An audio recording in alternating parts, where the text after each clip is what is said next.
पहले राज्यों का उदय हुआ, जानवरों का राज चला। उससे पहले एक ऐसा पुरुष था जिसने सब कुछ देखा। उन्होंने उसका घर छीन लिया, उन्होंने उसके मंदिर को तोड़ डाला, उन्होंने उसे जंजीरों में बांधकर चुपचाप खींच लिया। लेकिन वह कुछ ऐसा साथ लेकर आया था जिसे वे तोड़ नहीं सकते थे। वह आग मान से नहीं बल्कि परमेश्वर से जन्मी थी। उन्होंने उसका नाम बदल दिया, उन्होंने उसे नई शिक्षा दी, उन्होंने उसे राजसी मेज से भोजन कराया। लेकिन वह कभी नहीं भूला कि वह कौन था। मूर्तियों वाले नगर में उसने घुटने नहीं टेके, जादू टोने के महल में उसने उनकी झूठी बातें नहीं बोली। उसने उनकी भाषा सीख ली लेकिन अपनी सच्चाई नहीं छोड़ी। उसने उनके वस्त्र पहने लेकिन उसका आत्मा अलग था। विद्वानों के बीच भी वह अलग दिखता था। कुछ लोग जीने के लिए झुक जाते हैं, कुछ खड़े रहने के लिए जल जाते हैं। उसने वो बात कही जिससे दूसरे डरते थे, उसने वो देखा जिससे दूसरे इनकार करते थे।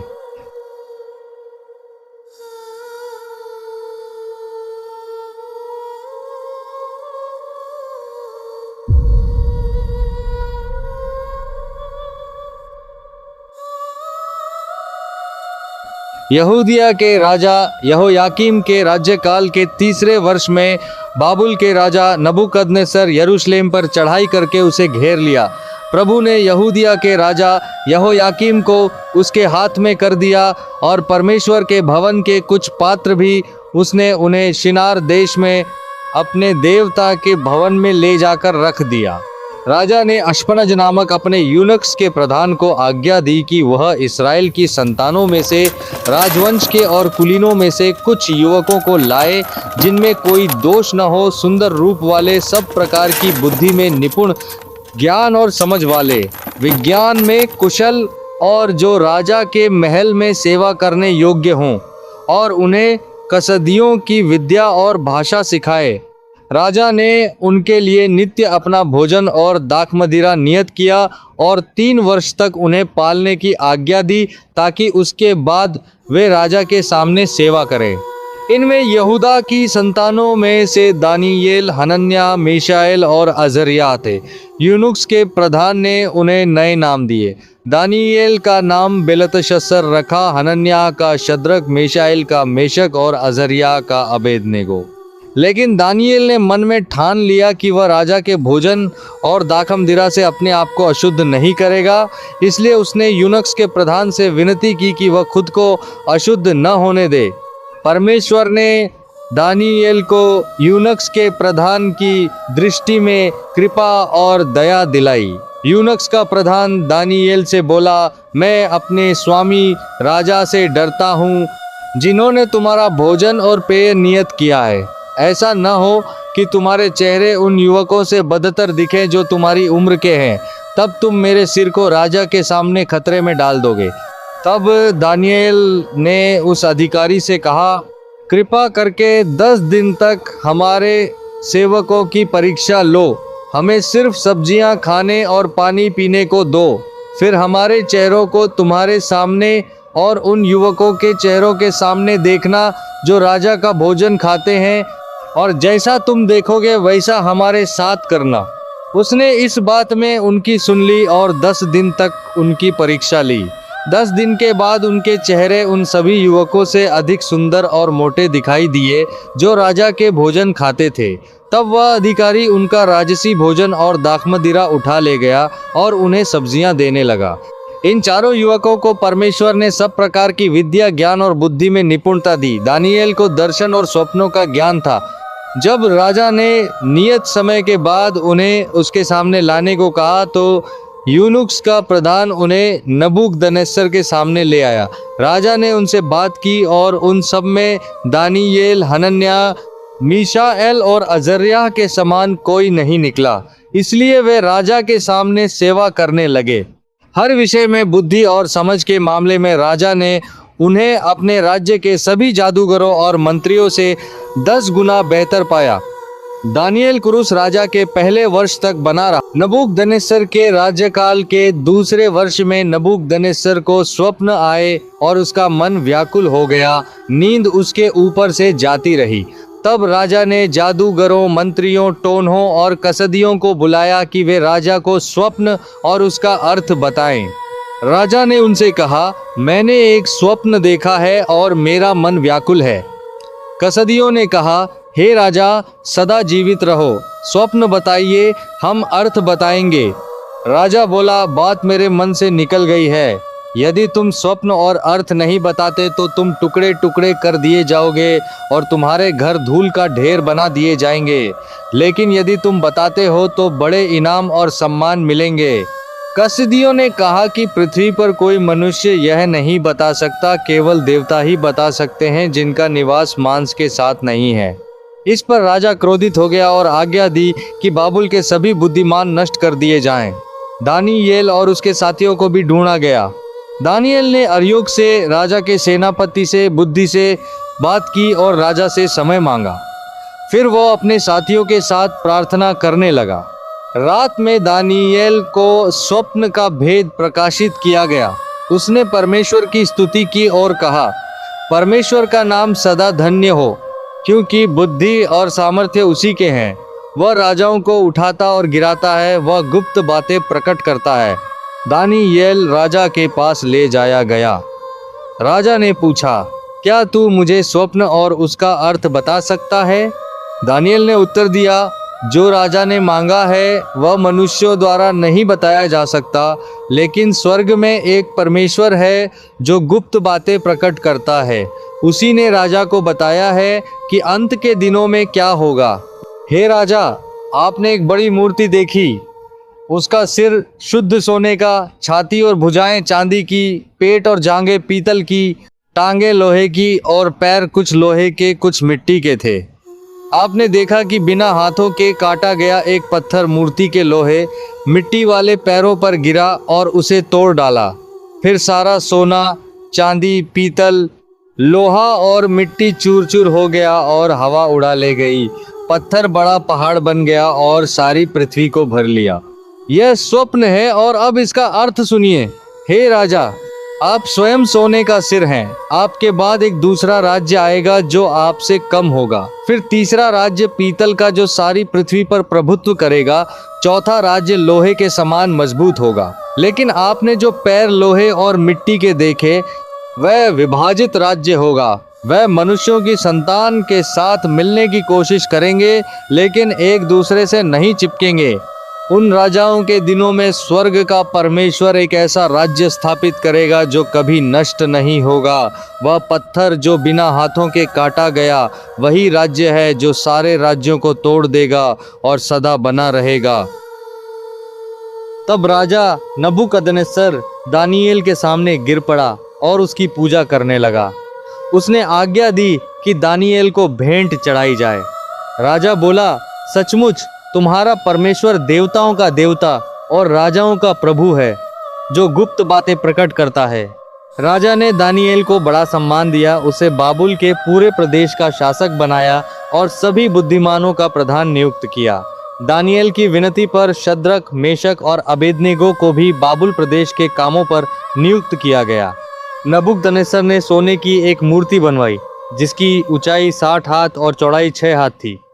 उसने उसे दुरा मैदान में खड़ा किया। फिर उसने सभी अधिकारी, शासक, न्यायाधीश और प्रदेश के प्रधानों को बुलाया कि मूर्ति का उद्घाटन हो। हराल ने ऊंची आवाज में घोषणा की, हे लोगों, राष्ट्रों और भाषाओं, जब तुम नरसिंगा, बांसुरी, वीणा, सारंगी और सब प्रकार के वाद्यों का शब्द सुनो, तब गिरकर सोने की मूर्ति को दंडवत करो। जो कोई नहीं गिरेगा वह उसी घड़ी जलती हुई आग की भट्ठी में डाल दिया जाएगा। सभी लोगों ने वाद्यों का शब्द सुनकर मूर्ति को दंडवत किया। तब कुछ कसदियों ने यहूदियों पर दोष लगाया। उन्होंने राजा से कहा, हे राजा, आपने आज्ञा दी है कि जो कोई मूर्ति को न दंडवत करे वह आग की भट्ठी में डाला जाएगा।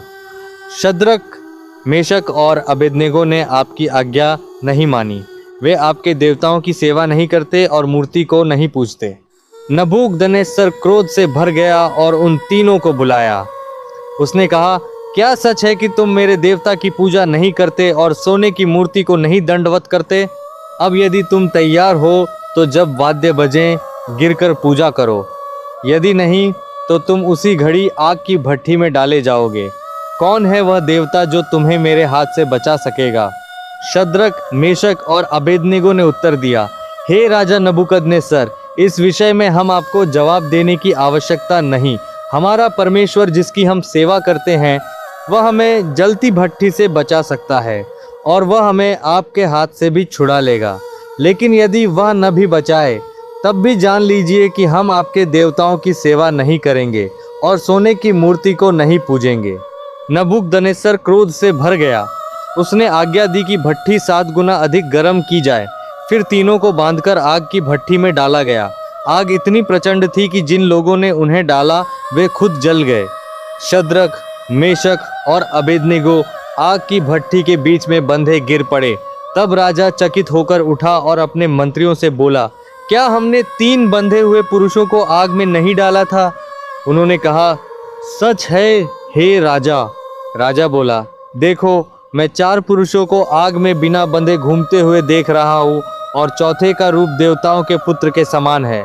फिर नबूकदनेस्सर भट्ठी के द्वार के पास गया और पुकारा, शद्रक, मेशक और अबेदनेगो, परम परमेश्वर के सेवकों, बाहर आओ। वे तीनों बाहर आए। आग ने उनके शरीरों को कुछ नहीं किया, उनके बाल नहीं झुलसे, वस्त्र नहीं जले और आग की गंध भी नहीं आई। नबूकदनेस्सर बोला, धन्य है शद्रक, मेशक और अबेदनेगो का परमेश्वर, जिसने अपना दूत भेजकर अपने सेवकों को बचाया। इसलिए मैं आज्ञा देता हूँ कि जो कोई उनके परमेश्वर के विरुद्ध कुछ बोलेगा उसे टुकड़े टुकड़े किया जाएगा। फिर राजा ने उन तीनों को बाबुल प्रदेश में और ऊंचा पद दिया। नबूकदनेस्सर राजा ने सभी लोगों, राष्ट्रों और भाषाओं को लिखा, तुम्हें शांति बढ़ती रहे। परम परमेश्वर ने मेरे साथ जो चमत्कार और अद्भुत काम किए हैं उन्हें दिखाना मुझे अच्छा लगा। उसके चिन्ह कितने महान हैं और उसके आश्चर्य कितने शक्तिशाली हैं। उसका राज्य सदा का राज्य है और उसका प्रभुत्व पीढ़ी दर पीढ़ी चलता है। मैं नबूकदनेस्सर अपने घर में चैन से था और महल में समृद्ध था। मैंने एक स्वप्न देखा जो मुझे डराता था। इसलिए मैंने बाबुल के सभी बुद्धिमानों को बुलाया कि वे स्वप्न का अर्थ बताएं, लेकिन वे नहीं बता सके। अंत में दानियेल मेरे पास आया, जिसका नाम बेलतशस्सर था, जिसमें पवित्र देवताओं की आत्मा थी।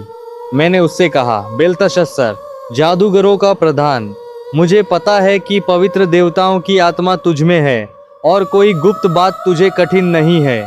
मेरे स्वप्न का अर्थ बताओ। मैंने स्वप्न में देखा कि पृथ्वी के बीच एक बहुत बड़ा वृक्ष था। वह बड़ा और मजबूत हुआ। उसकी ऊंचाई आकाश को छूती थी और उसकी शाखाएं सारी पृथ्वी पर दिखती थीं। उसकी पत्तियां सुंदर थीं और उसमें बहुत फल लगे थे। उसमें सब प्राणियों के लिए भोजन था। मैदान के जानवर उसके नीचे छाया पाते थे और आकाश के पक्षी उसकी शाखाओं में बसते थे। फिर मैंने देखा कि स्वर्ग से एक पवित्र दूत उतरा। उसने ऊंची आवाज में कहा, वृक्ष को काट दो, उसकी शाखाएं तोड़ दो, उसके पत्ते झाड़ दो और फल बिखेर दो, लेकिन उसकी जड़ का स्टंप धरती में छोड़ दो, लोहे और पीतल की जंजीर से बांध दो। वह आकाश के ओस से भीगा रहे और मैदान के जानवरों के साथ उसका भाग हो। उसका मन मनुष्य का न रहकर पशु का हो जाए और 7 समय उसके ऊपर बीत जाए। यह वृक्ष तू ही है, हे राजा। तू बढ़ा और शक्तिशाली हो गया है। तेरी महिमा आकाश तक और तेरी प्रभुता पृथ्वी के अंत तक पहुंच गई है। अब अर्थ यह है, तू मनुष्यों में से निकाला जाएगा। तेरी बस्ती मैदान के जानवरों के साथ होगी।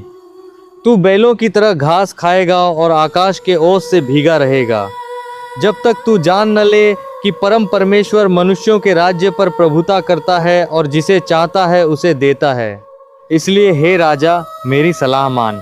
अपने पापों को धर्म से और अपनी अन्याय को गरीबों पर दया दिखाकर छोड़ दे। शायद तेरी समृद्धि बनी रहे। 12 महीने बाद नबूकदनेस्सर राजमहल में टहल रहा था। उसने कहा, क्या यह महान बाबुल नहीं है जिसे मैंने अपनी शक्ति से बनाया और अपनी महिमा के लिए स्थापित किया? वह बात अभी उसके मुंह में थी कि स्वर्ग से आवाज आई, हे नबूकदनेस्सर, राज्य तुझसे छिन गया। तू मनुष्यों में से निकाला जाएगा और जानवरों के साथ रहेगा। 7 समय बीतेंगे जब तक तू जान न ले कि परम परमेश्वर राज करता है। उसी घड़ी यह बात पूरी हुई। नबूकदनेस्सर मनुष्यों में से निकाला गया। वह बैलों की तरह घास खाने लगा। उसका शरीर आकाश के ओस से भीगता रहा। उसके बाल उकाब के पंखों जैसे और नाखून पक्षियों के पंजों जैसे हो गए। समय पूरा होने पर मैं नबूकदनेस्सर ने स्वर्ग की ओर आंखें उठाईं। मेरी समझ लौट आई। मैंने परम परमेश्वर की स्तुति और महिमा की। अब मैं नबूकदनेस्सर स्वर्ग के राजा की स्तुति, प्रशंसा और सम्मान करता हूँ। उसके काम सत्य हैं और उसके मार्ग न्याय के हैं। वह घमंड करने वालों को दीन कर सकता है। बेलशस्सर राजा ने अपने 1000 अधिकारियों के लिए बड़ा भोज किया और दाखमदिरा पीने लगा। शराब के नशे में उसने आज्ञा दी कि नबूकदनेस्सर उसके पिता ने यरूशलेम के मंदिर से जो सोने चांदी के पात्र लाए थे वे लाए जाएं। राजा, उसके अधिकारी, रानियां और रखैलें उनमें से पीने लगे। वे सोने, चांदी, पीतल, लोहे, लग्जी और पत्थर के देवताओं की स्तुति करने लगे। उसी घड़ी दीवार पर दीपक के पास एक हाथ की उंगलियां दिखाई दीं, जिन्होंने लिखा। राजा का चेहरा बदल गया। उसके घुटने आपस में टकराने लगे। उसने जादूगरों और कसदियों को बुलाया, लेकिन वे लिखे को नहीं पढ़ सके और अर्थ नहीं बता सके।